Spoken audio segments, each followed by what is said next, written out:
Our next panelist is Dr. Priscilla Brooks from the Conservation Law Foundation.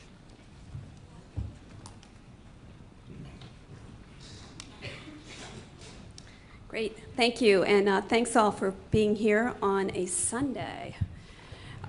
First, I just want to really give a shout out, actually, to Jen McCann and Grover Fugate for their work on the Ocean SAMP, as well as John Weber and Darren Babrot, who masterminded the Massachusetts Ocean Act. And these two plans are the first comprehensive ocean management plans in the country. And they have really set the bar and are informing the conversations about CMSP right now. So incredible job they did.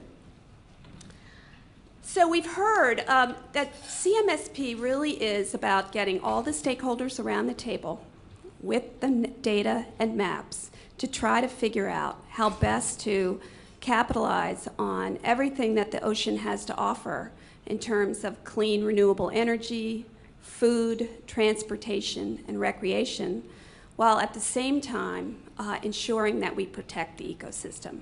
I mean, that's it in a nutshell. And today, I've been asked to focus on the conservation aspects of that, so that's what I'm going to do.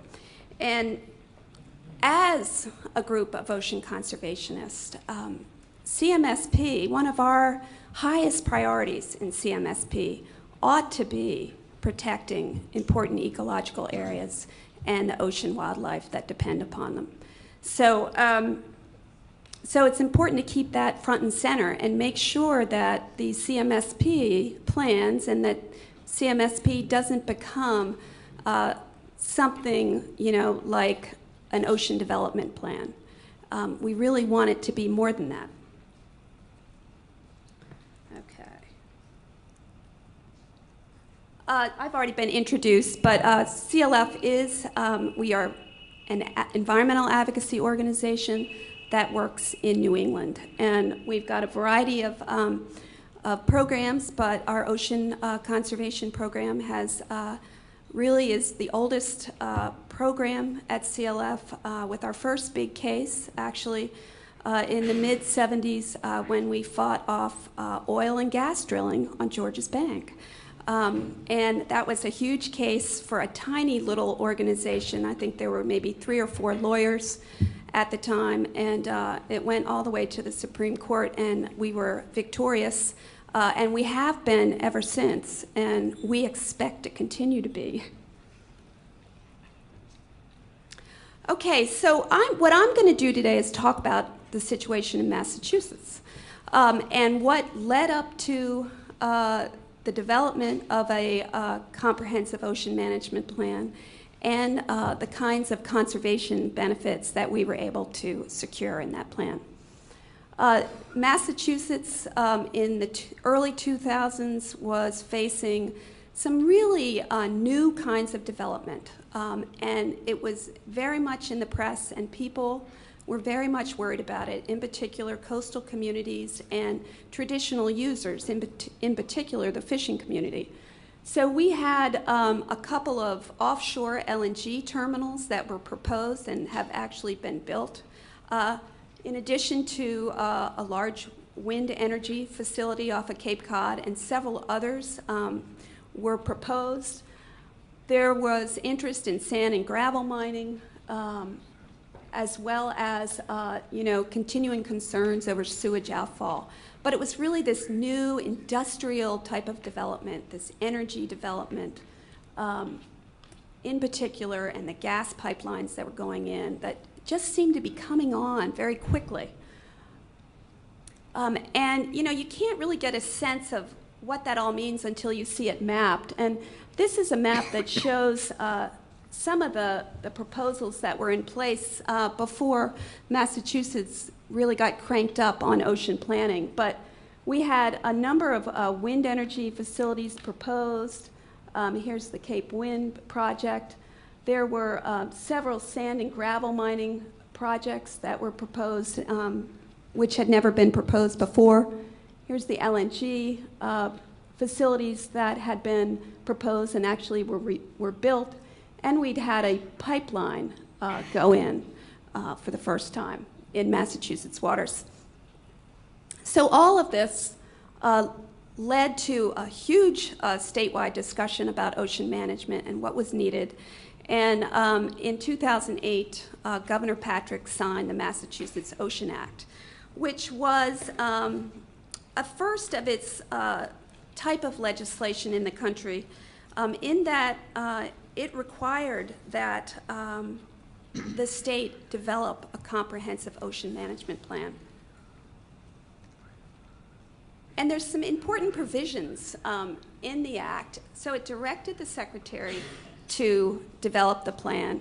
It also gave the Secretary the authority to make sure that all permitting and regulatory and just general activities were consistent with the plan. And that was very important because it gives the plan its teeth. There's somebody there to enforce it.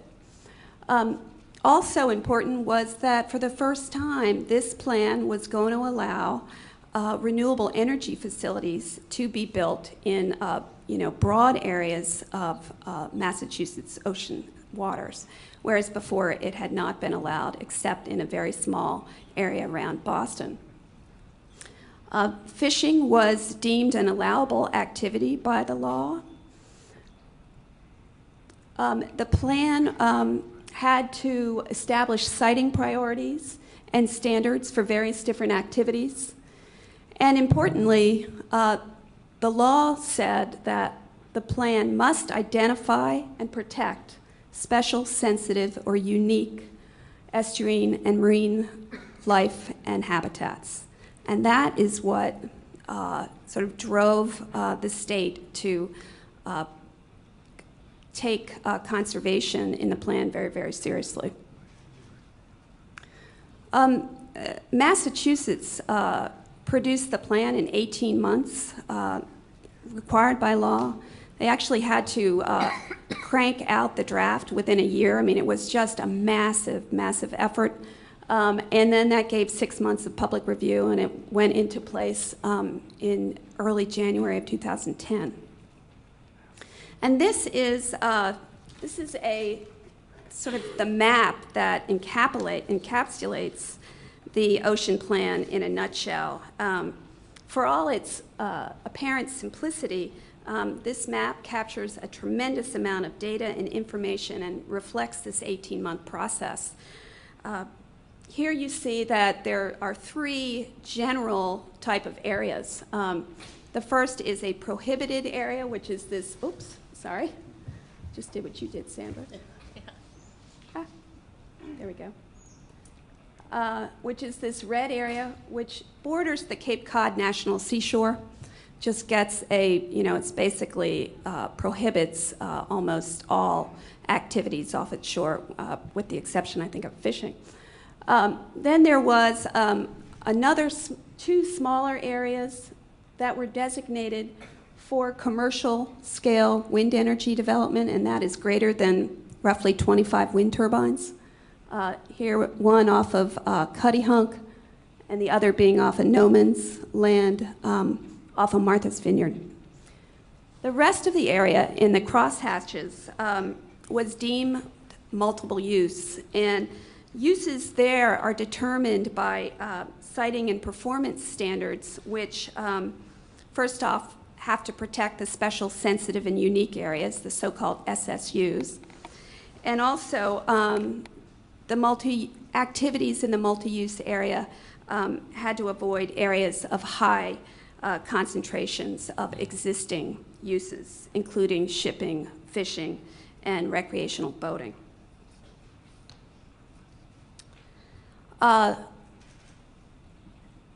So I'm going to talk a little bit about these special, sensitive, and unique areas. There were 11 resource areas designated, several for marine mammals. We have a number of endangered marine mammals, including the northern right whale, of which there are only 400 left on the planet. Roseate terns, also an endangered species. Several types of seabirds. The plan designated eelgrass as special, sensitive, and unique, as well as intertidal flats, the sandy shellfish flats. and a complex hard bottom.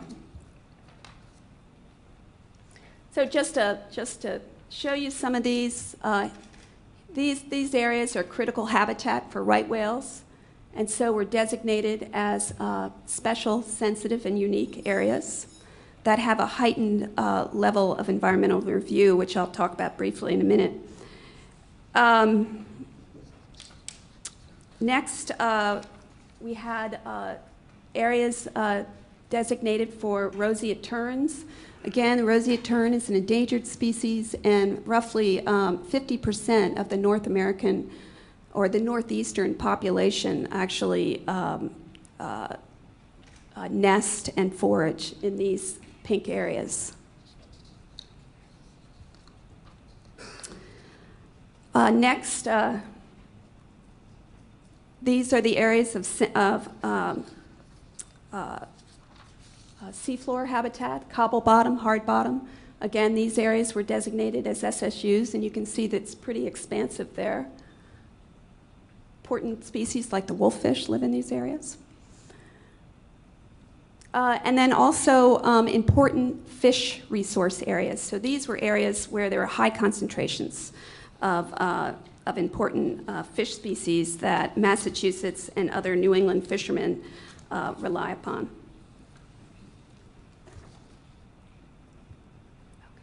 So roughly, but at the end of the day, there were roughly 2/3 of the whole planning area was designated as one or more so-called SSUs. Now, it's important to note that these are not no-go areas, but these areas do require a very heightened environmental review standard, a much higher bar to jump across before you can develop there.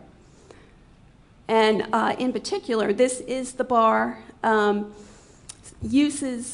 Specified uses are presumptively excluded in SSU areas, and that presumption can be overcome by a clear demonstration that either, there's no less environmentally damaging, practicable alternative, that the project will not cause significant alteration to the resource, or sort of a safety valve that there is other information that shows, in fact, that the plan is wrong and that, the SSU is not right.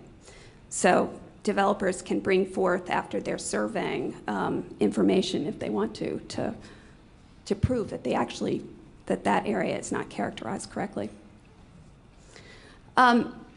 So if you can leap over the presumptive exclusion and show that there's no other possible place that you could do this particular kind of development, then there are some other standards around public benefits and damage avoidance that also have to be cleared. So essentially, development in these important ecological areas would be very, very difficult to do, and Massachusetts set up the standard to do that.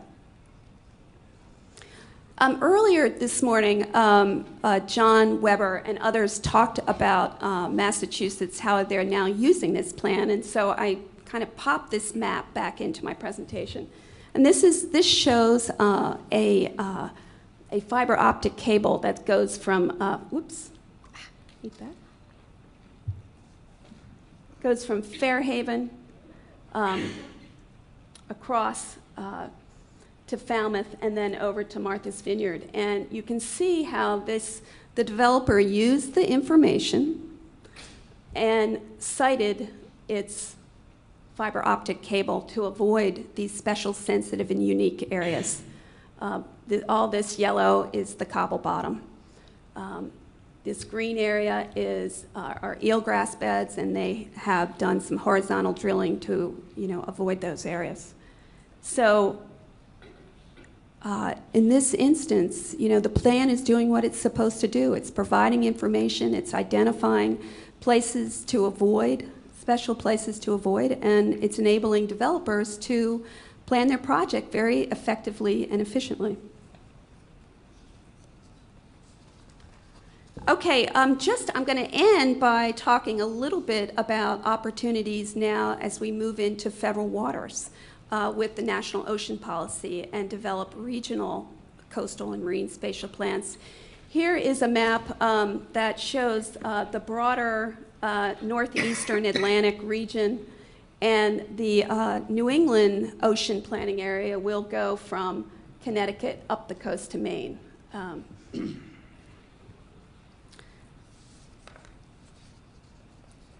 Catch up where I am here. NROC has identified its core goals for a coastal and marine spatial plan. Again, the first being to achieve regional renewable energy goals. I think it's important to note that renewable energy has really been the driver behind Massachusetts and Rhode Island developing their ocean management plans. There's a resource protection goal here in yellow, and then also a couple goals related to sustainable economies and minimizing use. So as we prepare to develop this regional ocean plan that goes out to 200 miles off our coast, a much, much bigger planning area, I think it's going to be important to understand the area and understand where are those important ecological areas, because we want to protect those areas. We want to make sure that any uses in those areas are sustainable and won't damage these special resources. So here I've identified a few that CLF find to be very important, and I'm going to just touch on them briefly. Stellwagen Bank National Marine Sanctuary lies 30 miles off the coast of Boston.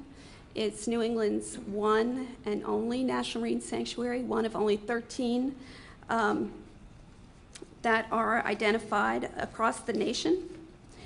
And it's a very, very important area, has very unique and interesting habitats, and is also a major home for the right whale and all kinds of other endangered whales.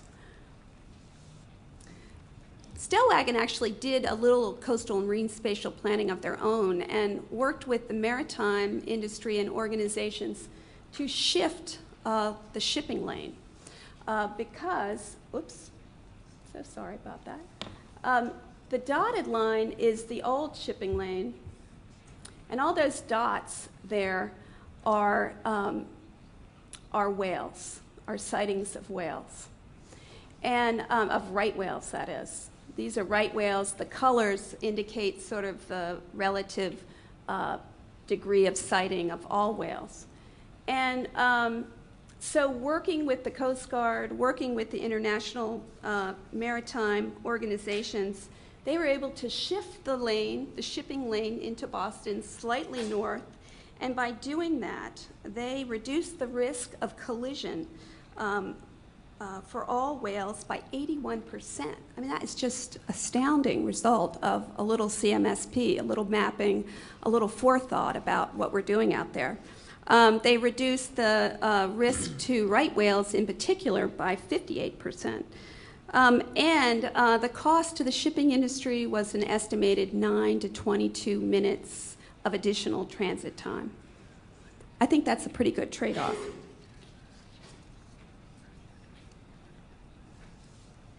Another important place in New England's ocean waters is a place called Cash's Ledge. Cash's is an underwater mountain chain that is roughly 80 miles off the coast.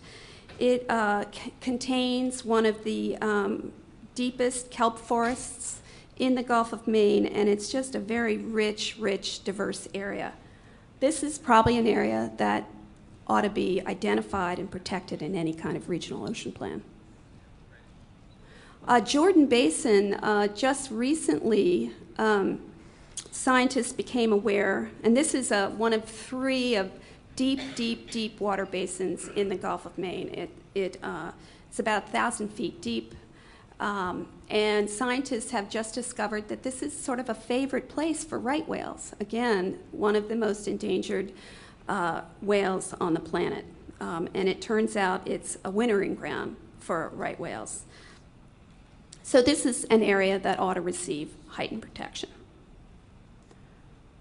Another area, or several areas, are all these canyons that radiate off the coast, off of Georges Bank, and all along the North Atlantic coastline.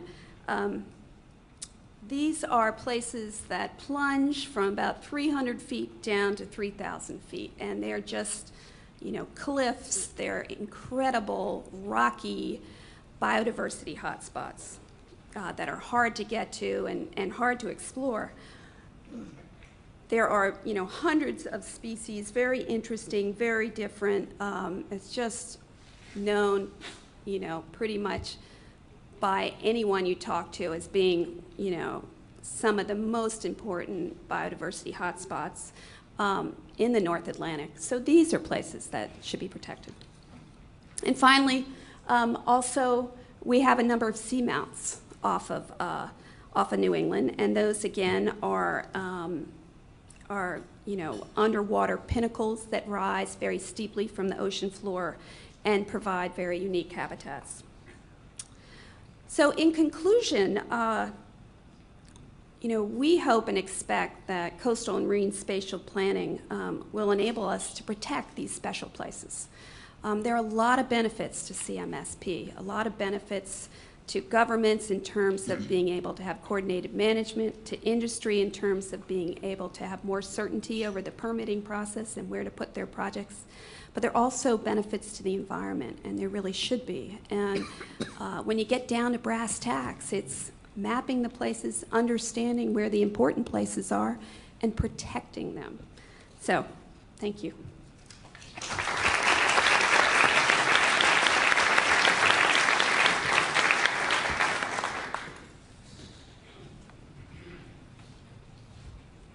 Thank you, Priscilla. Dr. Steve Murawski. Thank you, Sean. The advantage of hitting cleanup is that all the runners are on base, and even an out can score a run. So that's called lowering expectations. There we go. So briefly, what I would like to do is to hit on 4 topics, which certainly have been discussed in the 3 previous talks. Number 1, some perspectives on the evolving landscape of CMSP. Lots of very interesting developments, primarily spurred by a number of the efforts that have already been ongoing, and a couple of great examples of that we're talking about this morning. Secondly, talk a little bit more about the technical and governance issues and the challenges that we all have in serving up all the information that's required. Third, some good news that CMSP is alive and well, and there are, as Dr. Robinson emphasized this morning, NOAA is undertaking an analysis of those programs to date with the idea of looking at some lessons learned in the variety of different implementations. Next, to talk a little bit about CMSP in the context of Deepwater Horizon. Try to get out of New England here a little bit. That's certainly been my career path. And then last, a few endnotes on what we're dealing with. So in terms of the evolving perspectives on CMSP, one thing that I think was emphasized by Dr. Whitehouse this morning and others is that we really need to articulate very well the objectives and goals of CMSP. CMSP is like a touchstone right now. It's a word. And the words can be rallying points for good and for bad. And I think what happens is people have seized on CMSP as an entity as opposed to seizing on CMSP as an outcome. What is it that we actually seek to get from this tool that we're trying to implement? I recall when I was at NOAA Fisheries, we had a program called Regulatory Streamlining. And that actually got a lot of play with people because people said, look, the regulations are complex, they're difficult to understand. In some sense, CMSP is regulatory streamlining. It's trying to deliver a lot of the things that we all want to do in the same place at the same time, and then get conformity across all the different mandates there. So I think we need to be very careful about packaging, and we need to be very, very careful about packaging in this particular political environment. Recall also, from my fish analogy here, that there's a program now called Catch Shares, which certainly isn't a current program, but it's a rallying point for the industry that Many are in opposition to it, many are supporters. But you don't want the acronym to become the rallying point. You want the concept and the goals to be that. Secondly, we've talked a lot and shown a lot of maps today, a lot of two-dimensional maps about what's where and how to do this. But the third and fourth dimensions of the marine environment are critically important. That is, the third dimension is the fact that we're talking about, depth as an issue, and of course, many of the things we want to do on the seabed are or may not be necessarily associated with what occurs in the water column, and so we certainly need to keep that in mind. And also the fourth dimension of time, that over time things like climate change will alter the maps of distributions of animals, and it'll map the distribution of economic activity. And so if we're planning for a project time frame of 50 to 100 years, we need to take those kinds of things into account when we actually do this plan. In terms of the critical science, ecosystem science, of course, is trying to put this big picture together. I was emphasizing the definition that Senator Whitehouse talked about this morning. And certainly, we need to have those kinds of really in-depth tools, not just two-dimensional spatial maps, but how do all these ecosystem components interrelate. The notion of using CMSP as a trade-off analyst is incredibly important. And that is, much as we would like to accommodate every activity and find a little niche for them, in many cases, and this is Dr. Brooks' background, you can't do it.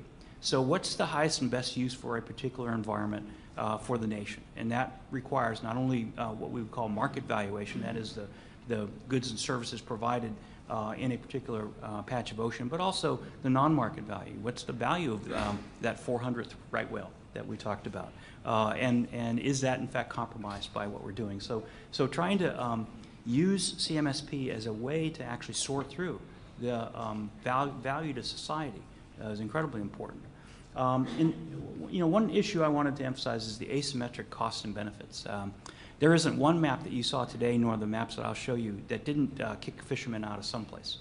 And so when you talk about the value to an emerging sector like offshore renewables relative to the value of an existing sector, it's not all cost and all benefits to society, it's cost and benefits to people. And so trying to be sensitive to that notion that there's no free lunch here is, I think, pretty important. The notion that the integrated governance system doesn't exist, and that's incredibly important when one talks about all the jockeying. I find it kind of interesting that we didn't talk about Rhode Island versus Massachusetts. We sort of talked about where that boundary was, and I noticed that Massachusetts put their area for the industrial farm over on the Rhode Island border, which is kind of cute. And also that Rhode Island sort of preempted federal jurisdiction there a little bit, or at least coordinated federal jurisdiction in terms of the offshore area. Rhode Island has a very small territorial sea relative to the size of the planning area, and so how does that actually work in practice? Last, I'd like to emphasize this notion of sector stacking, and that is, if we're going to go out and do all these activities, they don't necessarily have to be done in a vacuum. That is, we could co-site an aquaculture facility with an offshore wind facility, generate power, do those kinds of things. Traditionally, we don't work that way. We work sector by sector. And if you can forge alliances across some of these sectors to look at, if you're going to do these kinds of disturbances, why can't you actually do them in concert? That's something that it's been done a little bit. There's a lot of talk in the Gulf of Mexico about siting aquaculture facilities in abandoned oil rigs, within the legs. Of course, a lot of that's by the oil companies because they don't want to take on the cost of actually demobilizing the rig, and so it goes that way. But nevertheless, we should start looking more in depth in the multiplicity of activities. Now, how do we create value in terms of the propositions, not only in science, but also the governance proposition? And this is a hopelessly complex diagram that my colleagues at NOAA and I put together. And what it does is it looks at enabling capabilities in science and enabling capabilities in the mandates that we have, and sort of takes the data integration step and the agency mandates and makes them into decision support tools. So for example, taking all the information you gather on mapping the bottom, monitoring the pelagic environment, monitoring living resources, and looking at human use patterns and making that into, number one, validation. That is making sure that what everybody claims is actually, the way it actually works out there. Secondly, visualization tools. They're very powerful in terms of actually sorting through the various options that we have. Not only visualization tools in terms of 2 dimensions, but also forecasts as time goes on. The valuation issues that we talked about in terms of market and non-market values. And lastly, the scenario analysis, and that is if you played out a certain spatial distribution pattern of activities over time, how would actually the accumulation of benefits go? And those kinds of tools are used mostly in terrestrial environments, and we've only sort of scratched the surface of those kinds of decision support tools. And same thing on the interagency jurisdictional coordination. There are a number of evolving regional compacts and other ways to do this. The federal agency collaborations, as was discussed this morning, are incredibly important. And last, tribal interests, which are across the nation, either to a greater or lesser extent important in terms of the nation status of many of the First Nations people that are there, are incredibly important to coordinate. One special challenge, of course, we have is the appropriate scales in which we seek to do this. And we can see spatial coordination happening at the bay or the estuary or the local area, and it really is a hierarchical structure that goes all the way up to the ocean basin level. And one of the things that we need to keep in mind is as we move towards marine spatial planning, the more that we can coordinate the underlying principles and the goals of marine spatial planning, the more they're going to fit together in this hierarchical structure, and you won't be sort of pushing a rock uphill as we try to do this. Now, one of the real challenges we have is, and I noticed, we saw a number of data on the table this morning about where commercial vessels go, et cetera. There are a lot of data that are very high resolution, very high quality, but unfortunately, they're proprietary information. Now, when we saw the map of Rhode Island, we saw the outlines of where commercial fishing occurs. These are satellite tracks of where the vessels actually are. Those data are owned by the individual fishers, and they're monitored by the federal government for regulatory purposes, but they're not generally available. And so, if in fact using a public resource, the coastal marine resources is basically a public mandate, then how can we coordinate the gathering of these data on the use of public resources in ways that protect the proprietary nature of information, but aggregate it at a level where it takes on a lot of meaning? And certainly, data aggregated at this level take on a great deal of meaning when you're trying to split the baby in half, and that is to try to fit things in that may have an edge to them, as opposed to taking broad scale data and basically homogenizing the resolution out of it. And it becomes particularly important when you're trying to overfit these with things like bottom habitat information, the distribution of animals, et cetera. And so trying to find a way to add value to the proprietary information but protect the commercial interests is incredibly important. In terms of CMSP, there's lots of efforts ongoing, not only in the United States but globally, to try to learn the lesson of some of the things that are ongoing.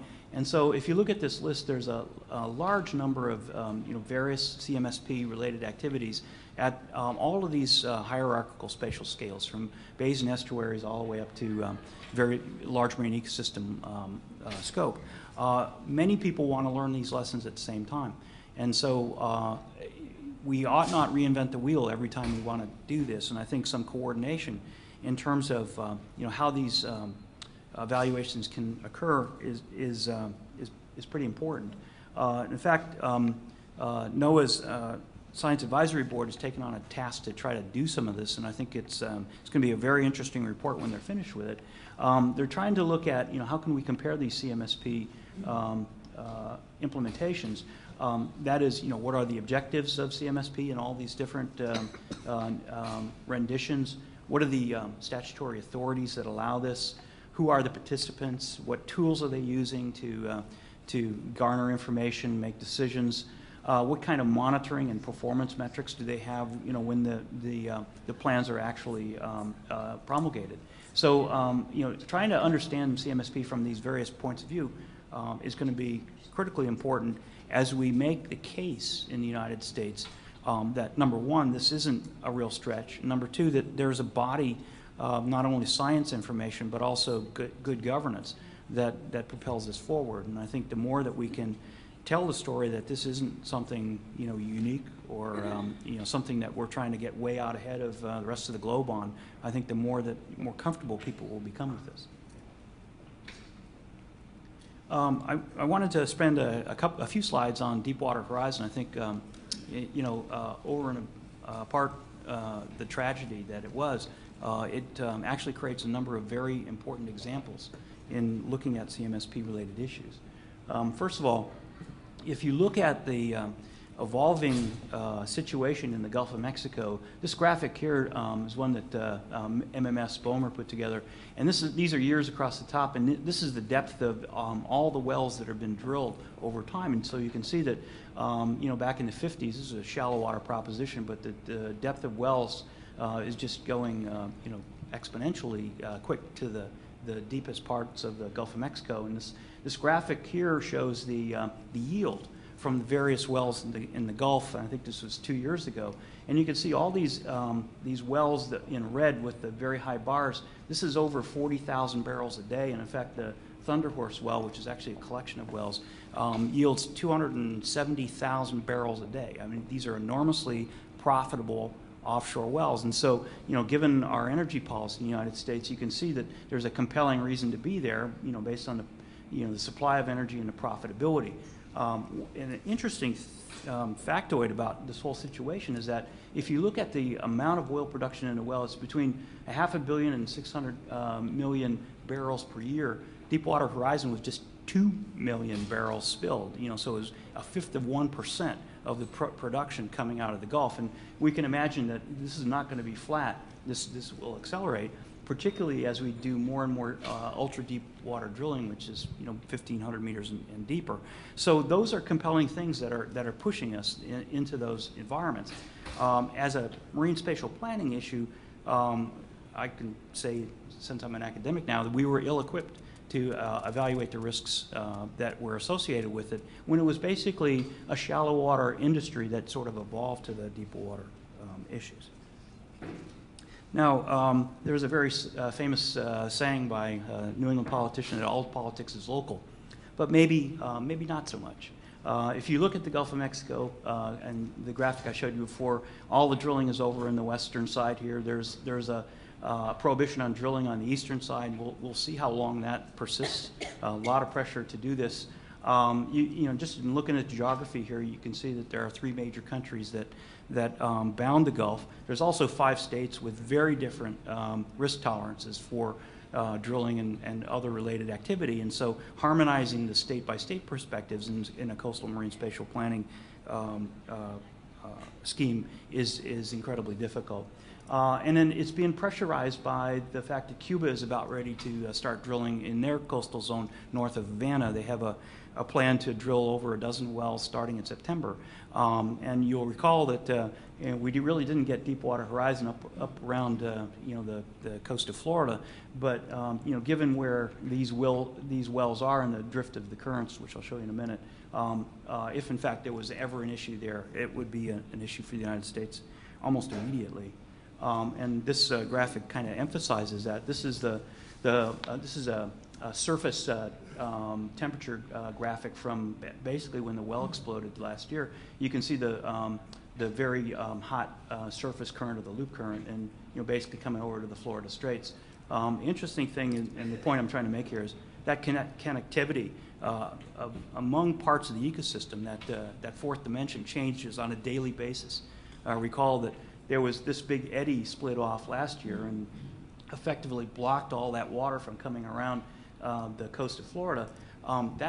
Actually, this year, at the same time, another eddy formed and it pinched that eddy off, but it immediately rejoined. And so if that happened this year, there in fact would be oil up around coast of Florida and probably up on the East Coast. So the point being that if we're citing a particular activity, it has a very large environmental footprint.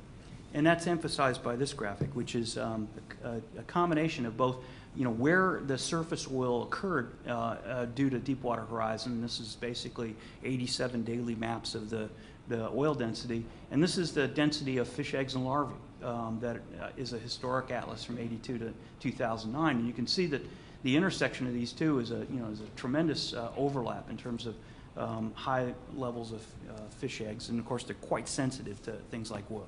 The point being is that this is not about two-dimensional maps. It's about trying to understand the environmental footprint of any activity. It could be outflows from sewage treatment pipes. It could be outflows from aquaculture activities. It could be bottom contact with fishing gear and other things. And so trying to understand the nature of those interactions is important.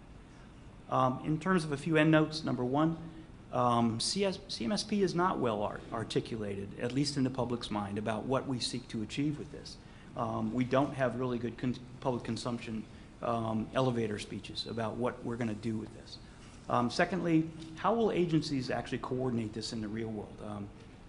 MMS BOEMR had a recent call for proposals for siting wind farms off New England, and so they went out with their call. They got a lot of public input on it. They shrunk the area, but shouldn't that be more of a general call, for these kinds of things as opposed to one agency at a time? The science is not well integrated. Certainly, there's lots and lots of science out there. We saw that in Deepwater Horizon. A lot of academics, a lot of agencies collecting information, but where's the archive? And we desperately need that. The state's capabilities have eroded over time. Many of the state budgets are in crisis mode, and many of the people that have been laid off in natural resource agencies, if we think that those are the partners between the federal government and the states, where is that state agency support going to come from? The threats to coastal ecosystems are evolving very quickly, as the issue with drilling in the Gulf of Mexico illustrates. There's regulatory fatigue in some sectors. Of course, in 2010, the United States effectively ended overfishing through the Magnuson Act at a great cost in terms of cost to fishermen, but also a great political cost. And so, are we going to layer yet another, concept of regulation on these people? It's a difficult proposition. And lastly, there are many opportunities to articulate the needs for the goals of coastal and marine spatial planning, none the least of which is the nuclear disaster in Japan. And I recall reading a story about, back in, I think, the 5th century, a number of people had carved these ornate stones and spread them around the northern part of Japan. And it basically said something like, don't build a house shoreward of this stone because of the potential for tsunami risk. Well, apparently we forgot where the stones were. And these are the kinds of things that coastal and marine spatial planning can really help with. And I think as we look at through the lens of a lot of these, particularly important political and environmental use issues that we've got, we can articulate the importance of doing this kind of thing. Thank you.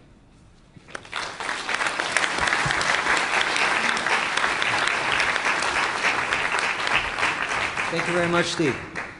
Not only is Steve Murawski an excellent scientist, he's a true scientist at heart. You can tell that because he brings his own laser pointer. No one else has done that. David Hellevarg, on the other hand, is a ruthless taskmaster, as you know, and he's already warned me about running over the time limits here, so we're very close. But I wanted to touch on a couple of important things here. Priscilla and Jennifer, in both the state of Rhode Island and Commonwealth of Massachusetts, approached their CMS plans through different means. Massachusetts passed a state law to do it. Rhode Island used the CZMA authority. And the process, the public process that both of those states went through, was there any real difference in whether they had a statutory authority or not from the state, or was it still a fairly similar process? What were the differences there? In 10 words or less. Just one thing about Massachusetts. one of the key drivers of the Massachusetts Ocean Act and why Massachusetts developed an ocean management plan was that it wanted to be able to develop renewable energy, wind and wave and tidal energy in particular. And the statutes on the books at the time did not allow for the development and operation of electric generating facilities in state ocean sanctuaries, which cover almost all of state ocean waters, with the exception around Boston. So even if it had wanted to do a SAMP through the Coastal Zone Management Act and through that kind of tool that was available to it, the legislature wanted to address this issue of renewable energy, and the politics were such that that became the way that was going to happen, that an ocean management plan had to be developed before any kind of renewable energy facilities could be built.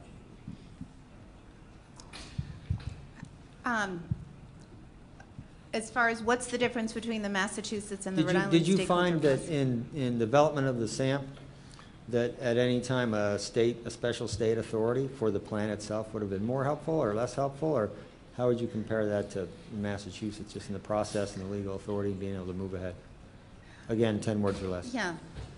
I feel that the most important thing that we did was to engage all different stakeholders at all times, and even before we started the process. And I think that was the reason why, and everyone had access and influence over the decision making. So I'm just going to end it. No, and I think actually that's the point that I was eventually trying to get at, is a lot of times we see in federal project development through a very strict NEPA interpretation.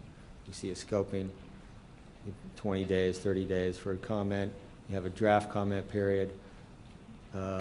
Agency staff disappear into a black box. They may come back with a potential draft or a final alternative or something in an indiscriminate period of time. You get another 30 days.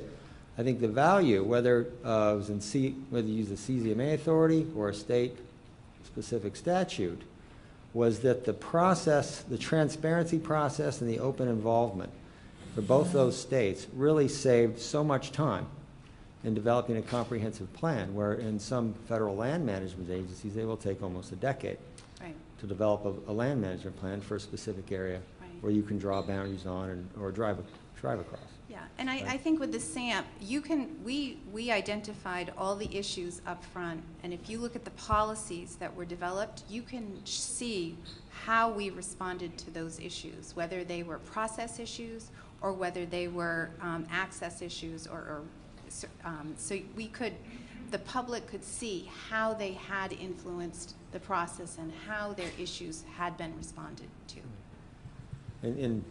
For the ocean, for at least the ocean SAMP. In pretty much real time. I mean, there was a constant web interaction, and as you said, documents were available to everybody all at the same time. And chapters were open to the public, whether formally or informally. They could review them for almost 100 days. Each chapter were open to the public. Just as an example, CLF, I don't know how many comment letters and meetings we attended, but it must be like 50 or something. We had a lot of opportunity to ring in, and the same goes for Massachusetts. And Dr. Morawski had a slide there that showed a number of different international and specific state examples of where CMSP has been done or is being done now. We know the state of Washington's passed a law to do it. I don't know if Oregon's passed a law, but they're actively engaged. We know from our friends at the Coastal States Organization, I'm not going to remember the number, but it's well over a dozen states, even those states in the Gulf of Mexico, are individually looking at some manner of spatial planning. Interestingly enough, they may not be using the acronym CMSP because it might be scary to some people, but they're still moving ahead. They're understanding that this is a concept and a process that's here to stay. David, how much time can I squeeze out of you? 4 minutes. First 3 people to run to the microphone. 4 minutes over. We're going to go back in time. The first 3 people that can run to the microphone get to ask a question. I was anticipating that. Thank you. George Leonard from Ocean Conservancy, currently in California, but I grew up in Massachusetts and Rhode Island. From a science perspective, we know that fully protected marine reserves are one of the best ways to protect ocean health. The question is, do you see CMSP as a way to get them? To any one particular person? Panel? You want to take it, Sandra? No. Sandra? I do, yes, because we can identify places that merit protection, that deserve protection, places that should not be developed. But as we talked about climate change, things are moving, things are changing. So that would be a question about putting a circle around a location. I mean, I would agree with that. I think it's one of the best ways. Put all the data on the table, understand how places are used, how important they are to a functioning ecosystem, and make those decisions. And those are tough decisions, but I think it's critical. How about a question? Hi, this question's directed to Jennifer McCann. If you can say your name and... Yeah, my name is Victoria Minnick. I'm a graduate student at UC Santa Barbara and participated in the Southern California Marine Life Protection Act process with the designated marine protected areas. You made an interesting statement in concern of how stakeholders are treated equally or in an ideal sense, and I was wondering in the case with the Rhode Island SAMP, how, given other case studies, there's a designated science advisory team or a designated cultural advisory team for data quality control. And I was wondering, like, how did it play out in the SAMP in terms of quality control of data, and how did the public participants or stakeholders participate in the process in terms of data gathering as well as decision making? Were they directly involved, or there were other agencies that were controlling their data collection? Many stakeholders were involved in the data collection. For example, the Marine Trades Association helped us figure out where are they sailing, where are the regattas, where are the important sites there. The fishermen clearly were engaged and felt that they still do have a seat at the table and have influence over the process. So they've been engaged. We did have a science advisory committee, which, but because we had this is one lesson learned, is because it was just 2 years, it was very hard to engage. You know, these are all NSF people that have traveled all over the world and everything. It was very hard to get them together. But all of the technical, we had $6 million worth of new data for this project, state funded. So we got a lot of support. All of that research was peer reviewed. Laura Hendricks, Sierra Club. Sustainability seems to be a word that industry's picked up remarkably well and marketing it in a fashion that's good for industry. How did you deal with that when you're talking about sustainability and you're talking about protection for ecological functions and species? Anyone in particular you want to address that to? No, just anyone there that's maybe dealt with it when you're talking about these plans.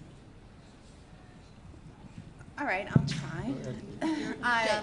Well, I think the way we see sustainability is that there's a balance. It's not just protection of the natural resources, but the people are part of that process too. So you need to look at the whole enchilada. So you have to look at societal sustainable development as well as looking at the environmental issues. So I guess what I'm saying is that we wanted to balance that process, and that's how we look at it.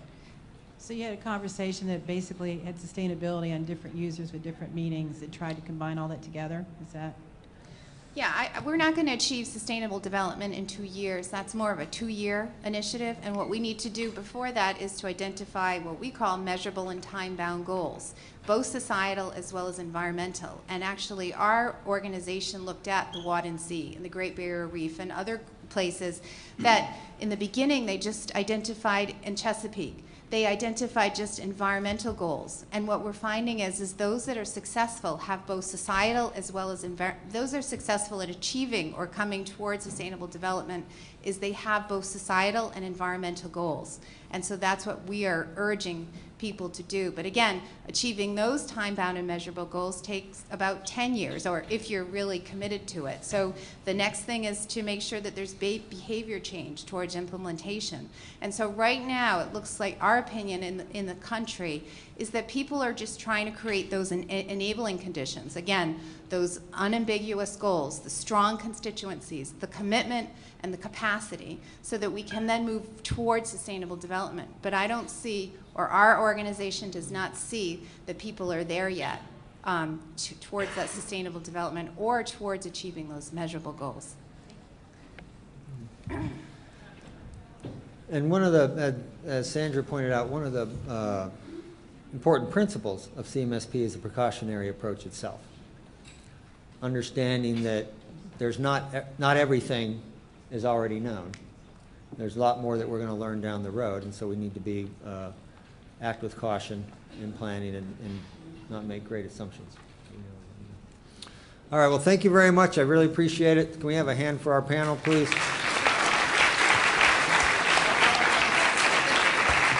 And I want to recognize Anna Zivian of the Ocean Conservancy that helped pull all this together. So thanks again.